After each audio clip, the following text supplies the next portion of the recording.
Welcome to our Play Well podcast series. My name is Marguerite Hunter-Blair and I am Chief Executive of Play Scotland, the national organisation for play.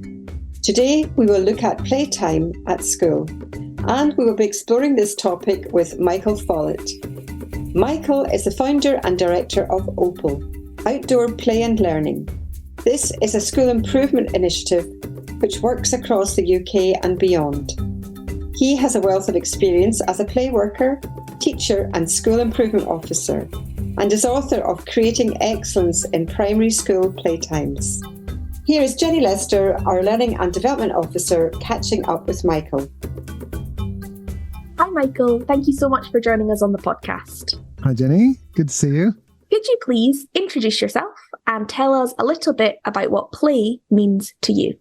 Yes, certainly. My name is Michael Follet. I am the founder and director of OPAL, which is Outdoor Play and Learning. And it's an organisation which helps turn around playtimes at primary schools. So from whatever they are at the moment, our aim is to make sure that every child has an amazing playtime every single day. So that's what we try to do. And my background is playworker. So I worked on a double-decker play bus in North Yorkshire. First time I came in contact with the profession of play work. I was a primary school teacher, early years trained. And then 6 years I was in local government, mainly within a school improvement service, but also strategic lead for play for the authority. So that kind of group of skills kind of ended up in the OPAL program emerging. And then leaving the local authority in 2011 to become a community interest company. And what play means to me, I think that play is the single most important process that evolution has given children to enable them to happily and joyfully learn and develop in every single area of human development. I really do. I think evolution does not mess around, and it's come up with this wonderful thing called play, and children are motivated by it and happy in it. And it just happens also to be incredibly good for all the things that we want to develop and learn in. Absolutely. Well, you have no arguments from me on that. I think play is a gift and it is so powerful. So like you said, OPAL is very much focused on play during playtime at school. So I was wondering if we could talk a little bit about why playtime at school is so important. Because I think when you talk to a group of children, like what was the best bit of school? It's like, oh, at lunch we did, at break time But I was just wondering if you had any thoughts on why playtime is so important. Well, for the point of view of what OPAL does, when I worked within the local authority, I was involved in the whole play strategy. So we were looking at play in parks. We developed the play ranger service. We had play buses. We had summer holiday play schemes. We did after school play. But penny for penny and child for child, there is not a single more effective way of reaching so many children for so much of their lives. There's around about 190 days in a school year and roughly an hour's playtime. So we can reach so many children without barriers to income, where they live, wealthy children, poor children, middle-class children. Generally, most of them go to school and all of them have a playtime. So for us as an organisation, we do play in schools because that's where they keep the children. So that's a very effective way of doing it. I think many schools are very good at strategic planning of everything apart from play. They are very strategy and policy-based organisations, and yet play is just a black hole in their thinking and their planning.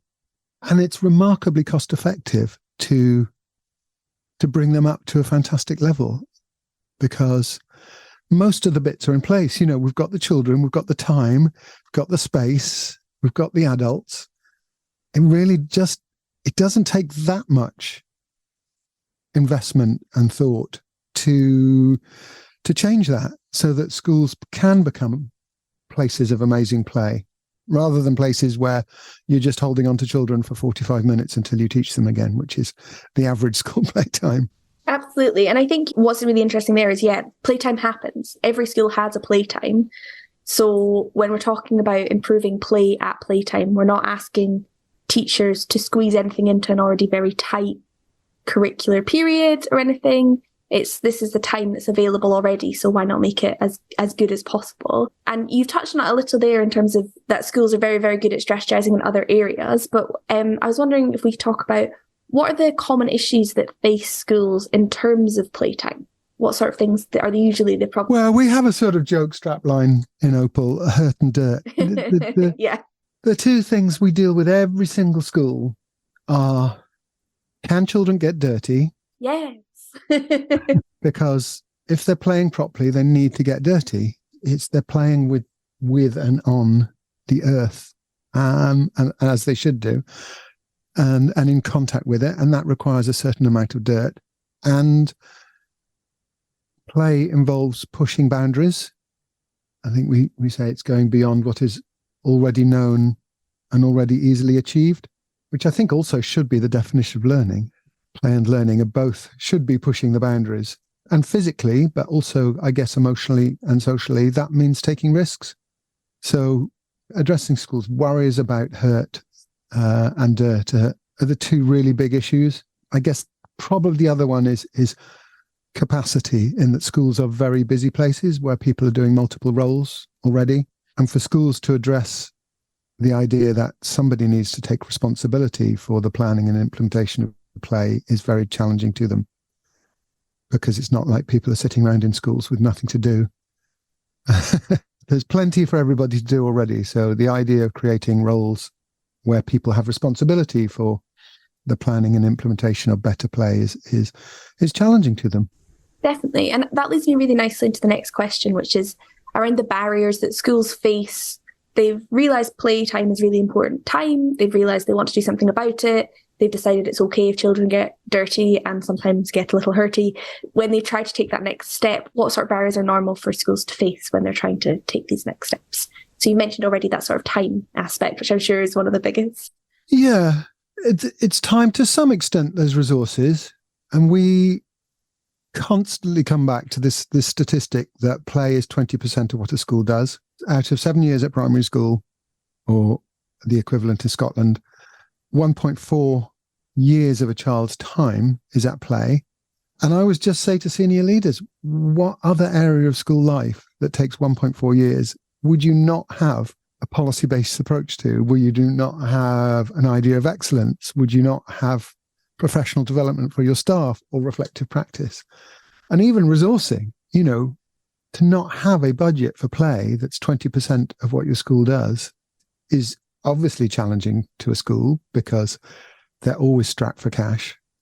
So the idea that they will need to dedicate resources and time and money to make play better is one of the barriers. And then the other one really is making the changes sustainable, that anybody can come in and do something new.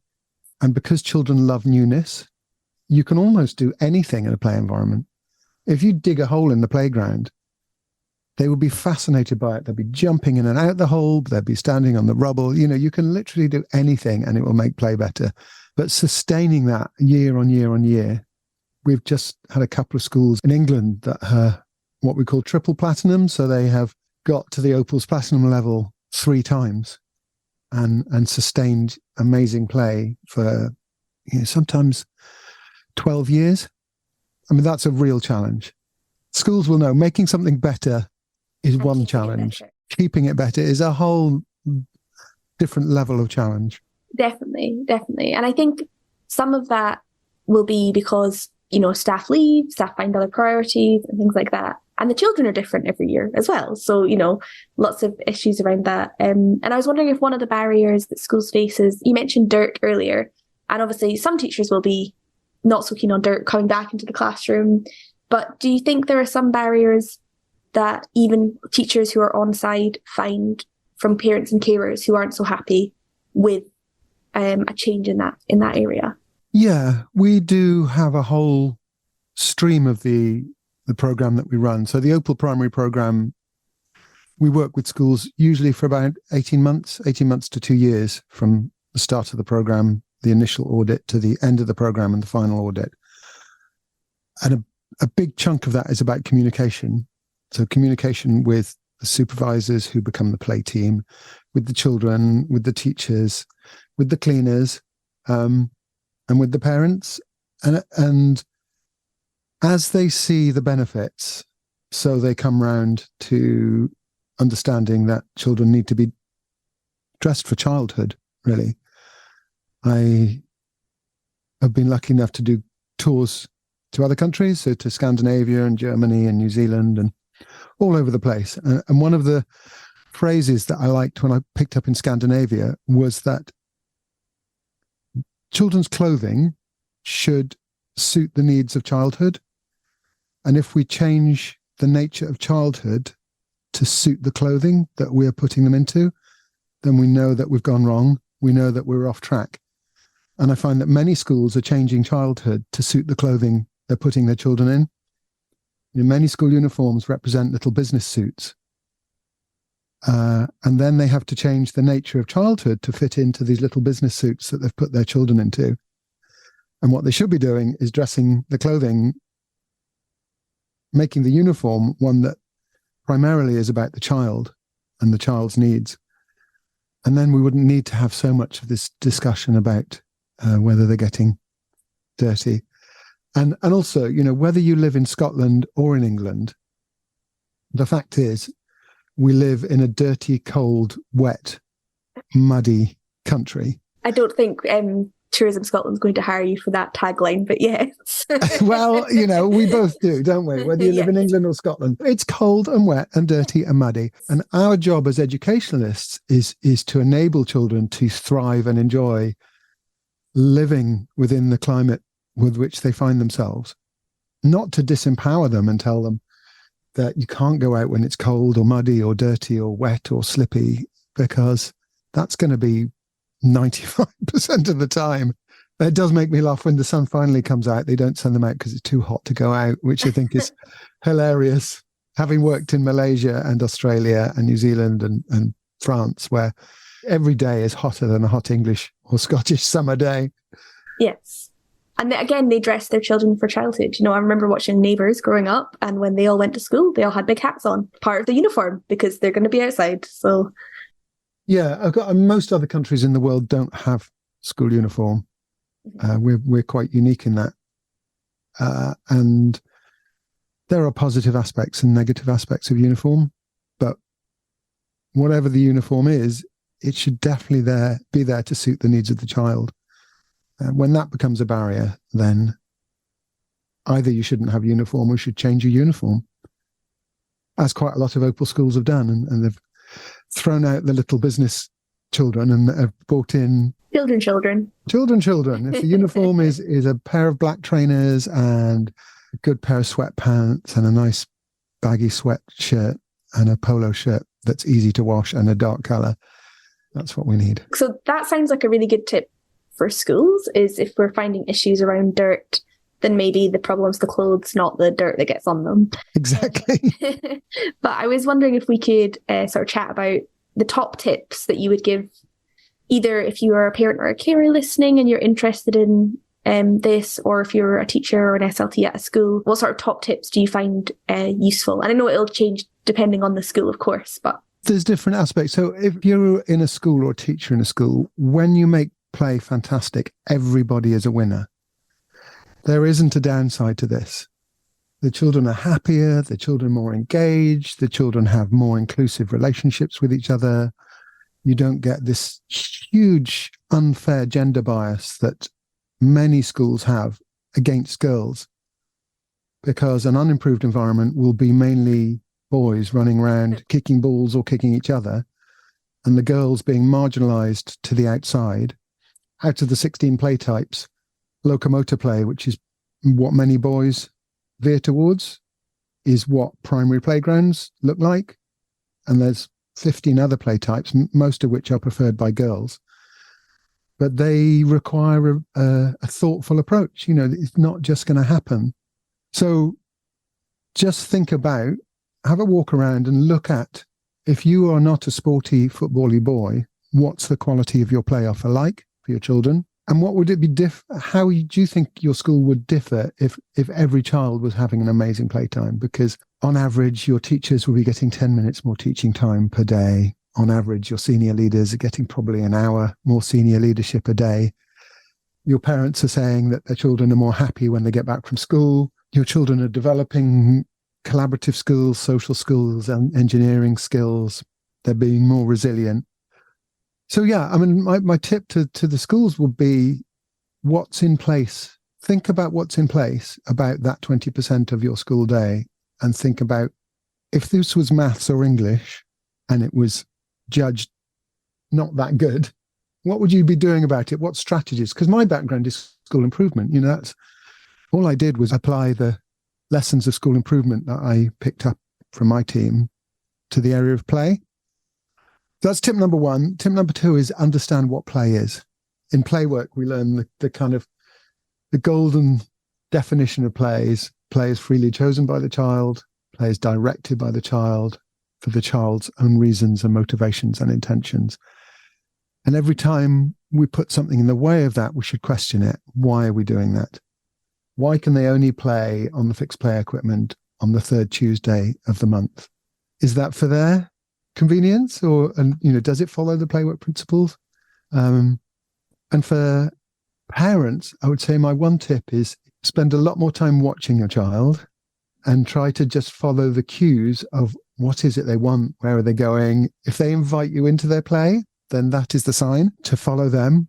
So put yourself at their disposal, really, become a play resource for them rather than thinking you need to lead play, and you don't have to be a kind of TV presenter, manic